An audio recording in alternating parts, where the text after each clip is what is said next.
அவரே அவர் வாழ்க்கை, அவர் லைஃபு, அவர் life style அப்படி தான் இருக்காரே தவிர, இங்கே பல பேர் நடிக்கிறாங்க. நீங்கள் வந்து நடிச்சுட்டாவது போகலாமே, நான் உங்களோட இருக்கேன் அப்படிங்கிறத ஒரு நடிப்பாவது செஞ்சுருங்கங்கிறேன் நான். அதில் பல பேர் ஆறுதல் அடைகிறான்ல. உங்களை நம்பி இவ்வளோ லட்சக்கணக்கான பேர் நிற்கிறான், நமக்காகத்தானே இவன் வந்து நிற்கிறான் அப்படின்னு நீங்கள் நினைக்கணும்ல. அப்போ அவனையும் நீங்கள் தள்ளி வச்சிடுறீங்க, அவனை உங்களை வச்சு படம் எடுக்கிறவங்களையும் தள்ளி வச்சிடுறீங்க. இவருடைய ப்ரொடியூசரே இவர்கிட்ட பேசணும்னா நினச்சா பேச முடியாது, இவருடைய டைரக்டரே இவர்கிட்ட பேசணும்னா நினச்சா பேச முடியாது. ஸோ அப்படி ஒரு இடத்துல அஜித் இருக்கார். அது ரொம்ப வினோதமாக இருக்குது. உலகத்தில் வந்து யாருமே இப்படி இருப்பாங்களான்னே எனக்கு தெரியல. பக்கத்து வீட்டுக்காரன் கூட கட்டி உருள்ற ஒருத்தன் கூட அவனுக்கு ஒரு பிரச்சனைன்னா காம்பவுண்டு சோரை தாண்டி எட்டியாவது பார்ப்பான்.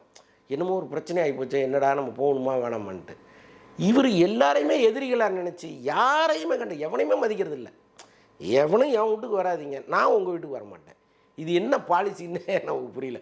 உலகத்திலேயே தன் வீட்டில் ஒரு இறப்பு நிகழ்ந்தப்போ யாரும் வராதிங்கன்னு அறிக்கை கொடுத்த மிகப்பெரிய மனுஷன் அஜித் தான்.